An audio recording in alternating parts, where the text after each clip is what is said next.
ओम शांति। 14 जुलाई 2021 की मुरली है। बाबा ने कहा, मीठे बच्चे, सारी दुनिया को शांति देना एक बाप का ही काम है। इसलिए कहते हैं शांति देगा तो प्राइज भी बाप को मिलनी चाहिए। प्रश्न है, कौन से बच्चे बाप को पूरा पूरा फॉलो कर सकते हैं? उत्तर है, जो बाप के समान पावन बनते वही पूरा पूरा फॉलो कर सकते हैं। जो पक्के आशिक बने वही मुझ मासूक को फॉलो कर सके। ऐसे आशिकों को ही मैं साथ ले जाता हूँ। इसलिए शास्त्रों में दिखाते हैं गऊ को पूंछ पकड़ने से पार हो जाएंगे। अब यहाँ गऊ की या पूंछ की तो बात है ही नहीं। गीत है, तू प्यार का सागर है। ओम शांति। बाप दादा दोनों है ना। अब ये तो बच्चे जानते हैं कि आत्माओं का बाप शिव बाबा। ये भी तुम जानते हो कि मैं पतित पावन हूँ, मैं निराकार हूँ। तुम भी निराकार हो, शांत स्वरूप हो। निराकार बाप की शांत स्वरूप है। आत्मा भी शांत स्वरूप है। आत्मा का स्वधर्मी है शांति। तुम्हारा निवास स्थान है शांति धाम। जब यज्ञ आदि रचते हैं तो कहते हैं शांति देवा, क्योंकि शांति का सागर तो वो परमात्मा है। सारी दुनिया को शांति देने वाला वो बाप है। ऐसे बहुत है जिसको शांति के पीछे प्राइज मिलती है। कभी किसी को प्राइज मिलती है तो कहेंगे ये शांति स्थापन करने के निमित्त बने हुए हैं। इसमें बड़ों बड़ों के नाम लेते हैं। अब शांति तो चाहिए सारी दुनिया में, नहीं तो अशांत में रहने वाले औरों को भी अशांत करेंगे। यह है रावण राज्य। रावण दुश्मन है ना, राम को दुश्मन नहीं करेंगे। राम की कभी एपीजी नहीं जलाएंगे, न त्रेता वाले राम की, न परमपिता परमात्मा की।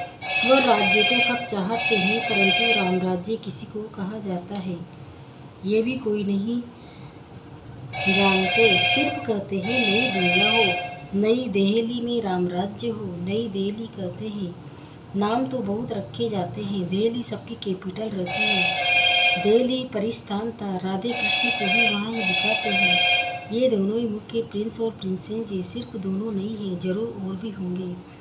8 राजाई तो गाई जाती है। बुद्धि से काम लेना है। सतयुग में जरूर राजाई और भी होगी।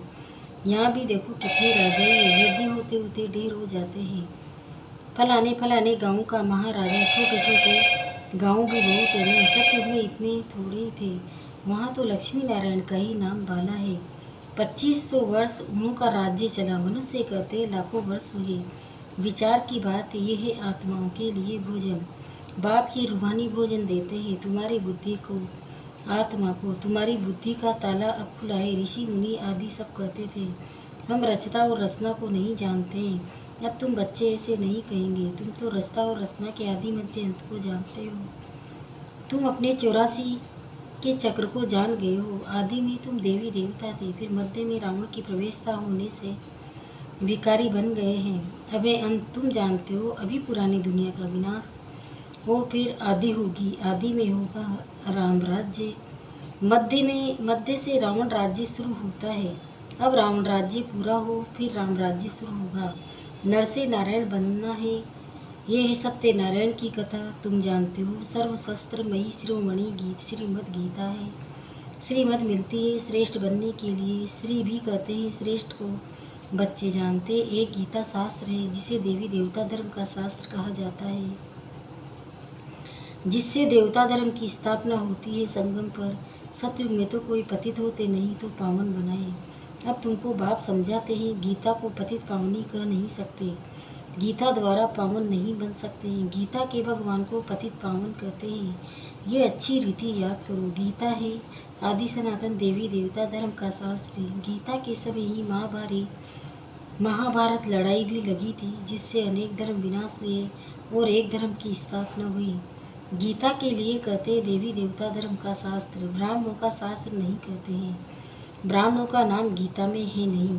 परमपिता परमात्मा ही आकर ब्रह्मा द्वारा इन सभी वेद शास्त्रों का आदि का सार बताते हैं। अब तुम समझते हो। सतयुग में तो ब्राह्मण होते नहीं हैं, वहाँ ही लक्ष्मी नारायण देवताएं। ब्रह्मा के बाद है विष्णु। चित्रों में भी दिखाया है। ब्रह्मा द्वारा स्थापना विष्णुपुरी की। ब्रह्मा और विष्णु इकट्ठे तो हो नहीं होंगे। ब्रह्मा द्वारा देवी देवता धर्म की स्थापना होगी। ये डिटेल में समझने की बातें हैं। अभी तुम बच्चे शिव बाबा से स्वर्ग का वर्षा लेते हो, हकदार ठहरे ना।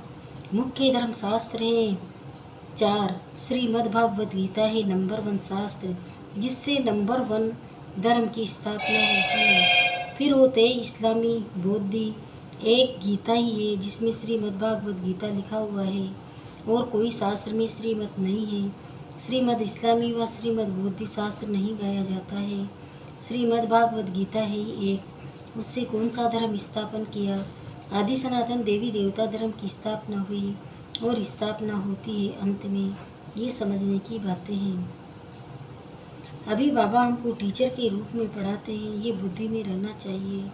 बाबा हमारा बाप है और टीचर भी है। बाबा पढ़ाई से सर्व की सदगति करते हैं, तो सतगुरु भी ठहरा। बाप को सभी याद करते हैं। अब गीता में कृष्ण का नाम डाल दिया है।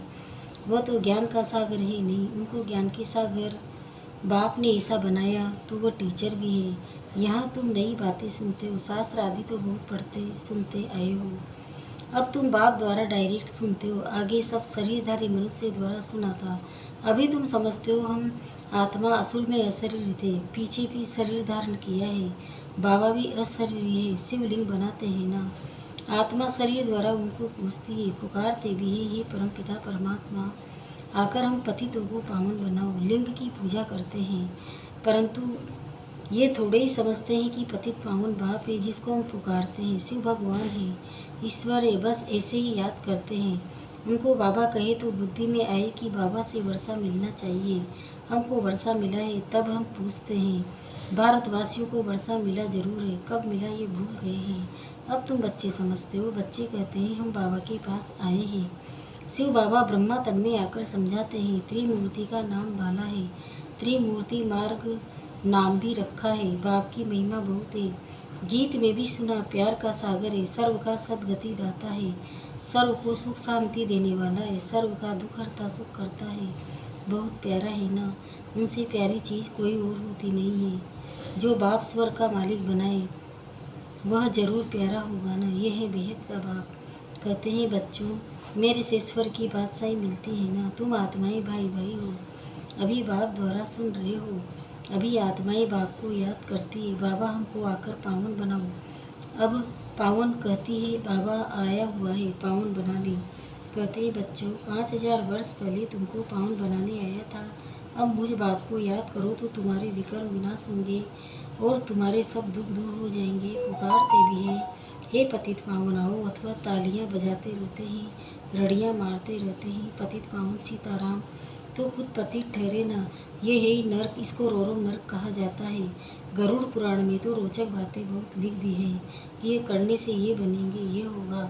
फिर कह देते गौ का पूंछ पकड़ने से स्वर्ग में चले जाएंगे, ऐसा कुछ लिखा हुआ है। अब जानवर की तो बात नहीं है, तुम गौ माता हो ना। तुम्हारी पूंछ अथवा तुम्हारी पीठ जब तक कोई न पकड़े तब तक रास्ता मिल न सके। पूंछ तो है नहीं, कहते भी हैं तुम्हारी पूंछ पकड़कर तय जाएंगे। अब यहाँ पूंछ तो पकड़ना नहीं है, परंतु फॉलो करना है। सन्यासियों के फॉलोवर्स तो बहुत है, परंतु सच्चे फॉलोवर्स हो। शिव बाबा कहते हैं मैं आया हूँ तुम सबको वापस ले जाने। तुम मुझे याद करो तो तुम्हारे पाप भस्म हो जाएंगे। पावन बनने बगैर फॉलो कर नहीं सकेंगे। शिव बाबा को पूरा फॉलो करना है। तुम यहाँ बैठे हो फॉलो करने के लिए। भक्ति मार्ग में भी मुझे याद करते आए हो। तुम जानते हो आत्माएं आशिक है, परमात्मा मासू के आत्माएं उनको याद करती है और वह आए हैं लेने लिए। कहते मुझे फॉलो करो तो तुम्हारे को साथ ले जाऊंगा। कैसे फॉलो करो वो भी समझाते हैं। मैं हूँ पावन, तुम हो पति, तो जरूर पावन बनना पड़े, जरूर फॉलो करना पड़े। भिखारी तो फॉलो कर न सके, फॉलो करने के लिए मेरे समान पवित्र बनो। क्या मैं पतितों को अपने साथ शांति धाम ले जाऊंगा? इसलिए इतने सब मनुष्य भक्ति तप ज्ञान पुण्य आदि करते हैं मुक्ति पाने के लिए, क्योंकि यहाँ दुख है और चाहते हैं हम अपने घर वापस जाएं। बाप कहते पवित्र जरूर बनना पड़ेगा। मैं पावन हूँ तब तो पावन बनाता हूँ, आऊँगा भी ब्रह्मा के तन में। मैं रचता हूँ, मैं इस ब्रह्मा के तन में आता हूँ। दिखाते भी हैं ब्रह्मा द्वारा बाप देवी देवता धर्म की स्थापना करते हैं।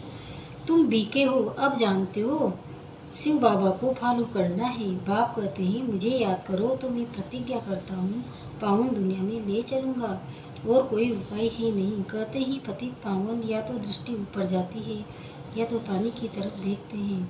गंगा तो पतित पावनी है नहीं, ये तो सागर से निकली हुई नदियाँ हैं। अब पूछ तो तुम्हारा पकड़ना चाहिए ना। बाप कहते तुमको पावन बनना है, मेरे को फॉलो करना है, तभी साथ चल सकेंगे। बाप कहते हैं तुम मेरे साथ रहने वाले थे, अब 84 चक्र लगाए पतित बने हो, अब फिर मेरे को याद करो तो पावन बनेंगे। सन्यासी भी गृहस्थी को कहते फॉलो करना है तो घर बार छोड़ो। बाप कहते मैं परम धाम में रहता हूँ, तुम भी चलेंगे या यहाँ की विशेषागर में रहना अच्छा लगता है? तुम तो पुकारते आए हो, हे पतित पावन आओ। अब बाप आए ही साथ ले जाते हैं, कल्प कल्प आकर तुमको साथ ले जाता हूँ। फिर सतयुग में तुम बहुत सुखी रहते हो। ये लक्ष्मी नारायण स्वर्ग के मालिक थे ना, इन्हों को इतना सुख देने वाला कौन? Heavenly godfather. बाप याद दिलाते हैं तुम अपनी हमारी जयंती मनाते हो, परम पिता परमात्मा की जयंती सभी भारतवासी मनाते हैं। हमारा ये बर्थ प्लेस है, क्रिश्चियन थोड़े ही मनाएंगे, वो तो क्राइस्ट को मानेंगे। शिव जयंती भारतवासी मनाते हैं, ये सर्व के पतित पावन बाप का बर्थ प्लेस है। बाप सबको सुख देने वाला है, सर्व को लिबरेट करने वाला है, तो भारत कितना ऊंच है। बाप जानते ड्रामा अनुसार जब तुम्हारे बच्चे बहुत दुखी हो जाते तब मैं आता हूँ वर्षा देने।